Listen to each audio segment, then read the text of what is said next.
Assalamualaikum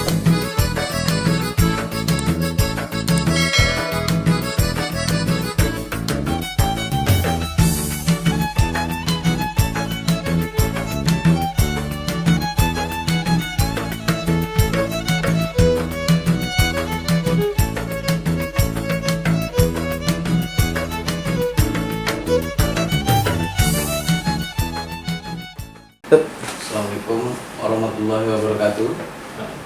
Di bulan Ramadan ini kita coba berbincang-bincang dengan Pak Henry Munib, owner Sana Guest House di Pekanbaru. Jadi kita ingin lebih jauh mengenal diri Pak Henry Munib, maka kita minta Pak Henry sedikit menceritakan bagaimana profil pribadi dan apa yang akan dilakukan ke depan mungkin nanti. Silakan Pak. Baik.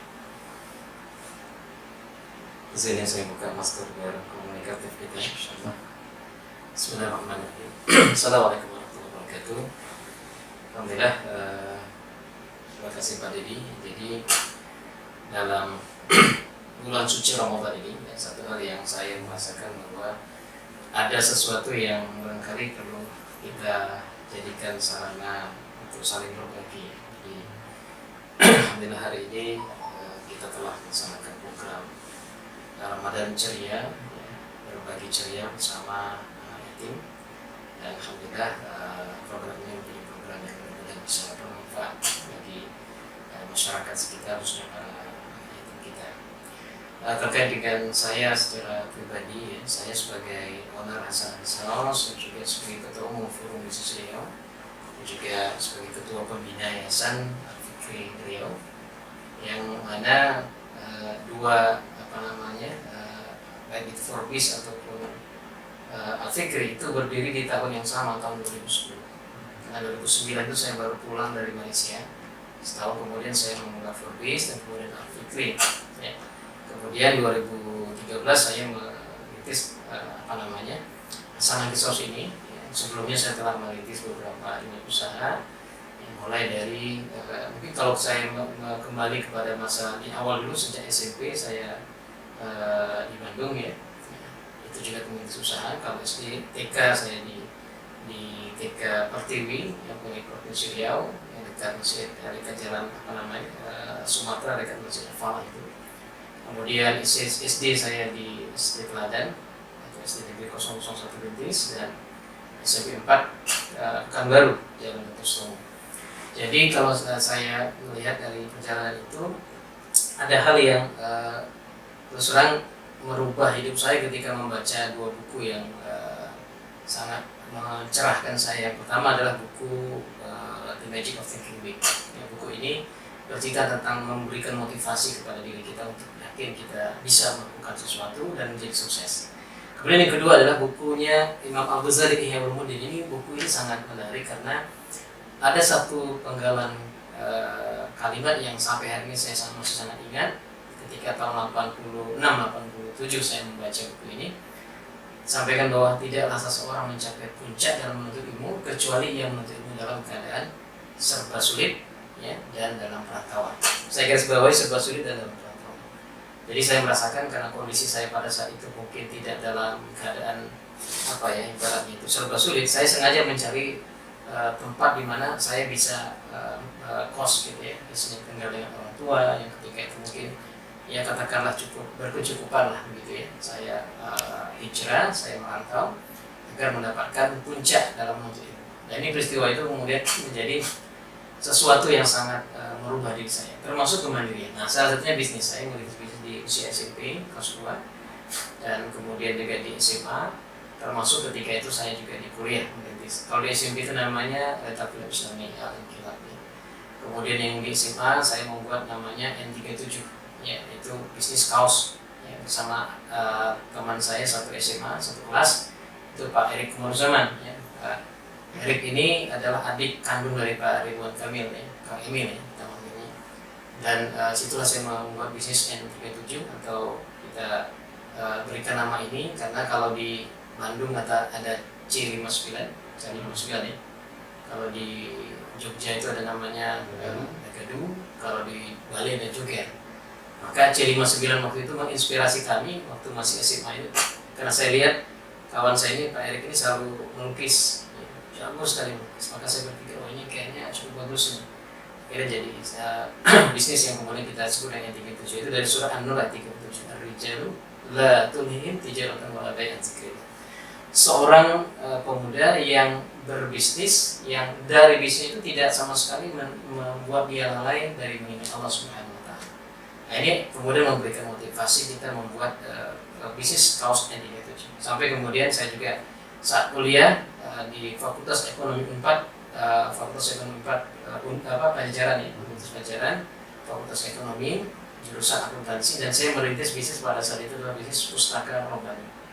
Nah, ini karena perjalanan saya semasa kuliah. Yang menarik ketika saya tamat sarjana, saya mendapatkan banyak sekali tawaran-tawaran sebetulnya. Di sana saya bertemu dengan seorang sahabat saya, Pak Fadil Fuad Nasmaleh, yaitu seorang pengusaha advertising, namanya Great Advertising. Kalau sekarang kita kenal dengan saya accounting-nya, mengajak saya masuk ke perusahaan menjadi manajer accounting. Saya mohon maaf, saya katakan saya mau pulang kampung. Kemudian setelah itu saya bertemu lagi dengan kawan saya di Jakarta saat dulu singgah dulu sebelum ke Bandung itu kan, dari Bandung nggak bisa langsung ke Jakarta dulu, baru kemudian pulang ke Pekanbaru. Ditawarkan menjadi perusahaan akuntan publik, itu the big six ya, 6 perusahaan besar akuntan publik, dan saat itu tawaran gaji cukup besar, tapi saya juga menolak. Saya bilang saya mau, saya nak balik kampung. Ya. Sesampainya di Pekanbaru saya bertemu dengan kawan saya di CPI, Caltex Pacific Indonesia, saat ini disebut dengan Chevron. Sama tawaran juga cukup menarik. Sampai akhirnya saya bertemu dengan orang tua saya yang saat itu Presiden Provinsi Riau. Saya juga menyatakan saya tidak bersedia. Nah, saya bertanya, ini 10 tahun di Bandung ini, ya, dari SMP, SMA, kuliah, jadi mau ngapain? Mau kerja apa? Sebenarnya saya ingin merintis bisnis. Dan saat itu saya mulai merintis usaha jual kelapa muda. Ini satu hal yang mungkin sebagian orang menganggap ini tawaran-tawaran yang banyak itu sangat sayang untuk saya lepaskan. Tapi alhamdulillah dari situ kemandirian saya mulai bangun, ya. Dan tahun 98 ya, saya merintis Wisma Mela di Jalan Paus, yang pas di depan Hasan Kesojin, sekarang menjadi Misoka Imam ya, dan juga ada futsal di situ. Kemudian tahun 2001 saya merintis juga Wisma Mela di Duri, ya. Kemudian ada Hotel Lancang Kuning yang kita ubah menjadi Hotel Zaira, berganti Aziza dekat Sabrina depan Roket yang Jalan Tuan Saya. Dan tahun 2013 kita merintis Hasan Sos ini, ya. Hasan Sos ini, dan kemudian alhamdulillah hari ini kita melaksanakan program Ramadan berbagi ceria bersama anak yatim di Hasan Sos ini. Jadi kira-kira demikian proses ya, perjalanan saya. Dan juga kalau bicara tentang anak-anak yatim ini, kami punya pengalaman tahun 2010 ketika membuat Al-Fikri. Jadi mungkin saya sedikit berbagi. Murid saat itu 10 orang Pak Dedi. 9 orangnya itu adalah yatim duafa. Dan hanya 1 yang mampu membayar SPP atau secara reguler. Saya ditanya saat itu, saya ketua pembina yayasan Al-Fikri, oleh ketua yayasan dan juga kepala sekolah. Kira-kira bagaimana nih Pak Ustadz? Ya, apakah kita lanjutkan? Karena murid ada 10 orang. 10 orang 9-nya adalah yatim duafa, nggak sanggup bayar. 1 yang sanggup bayar. Maka saya katakan, saya teringat satu hadis Nabi mengatakan, innama tunsuruna wa turzaquna bil infaq. Sesungguhnya Allah akan menolong kalian dan memberi rezeki kepada kalian ketika kalian membantu orang-orang yang lemah di antara kalian. Innama tunsuruna wa turzaquna bil infaq. Maka ini yang menjadi motivasi saya. Akhirnya saya katakan, bismillah, kita mulai. Kita saling berbagi. Saya ambil 2 orang anak yatim, abang saya, adik saya, orang tua dan sebagainya, termasuk sahabat semua yang lain. Akhirnya 9 orang ini ada orang tua asing. Alhamdulillah hari ini ya, di tahun 2021 ini murid kita sudah 600 lebih, hampir 700 ya, dan jumlah anak itu ada 62 orang yang kita santuni. Yang dulu 9 orang, sekarang ada 62 orang. Dan alhamdulillah ini program beasiswa kita menggunakan subsidi silang. Jadi sekian 600 yang hampir 700 ini, 62 orangnya ya, lebih kurang sekitar 8 atau 9%-nya adalah mereka-mereka yang memang kita berikan beasiswa pendidikan ya. Jadi kalau untuk yatim kita 100% berikan beasiswanya, tapi yang duafa kita kondisikan atau kita lihat dengan kondisinya masing-masing. Kalau di setengahnya sanggup, berarti setengahnya dia bayar, setengahnya kami dari yayasan yang akan menanggungnya. Ya, kalau seperempatnya, ya berarti 3/4-nya kita yang membantunya dan seterusnya. Jadi tergantung kondisi masing-masing orang tua. Itu biasanya melakukan survei.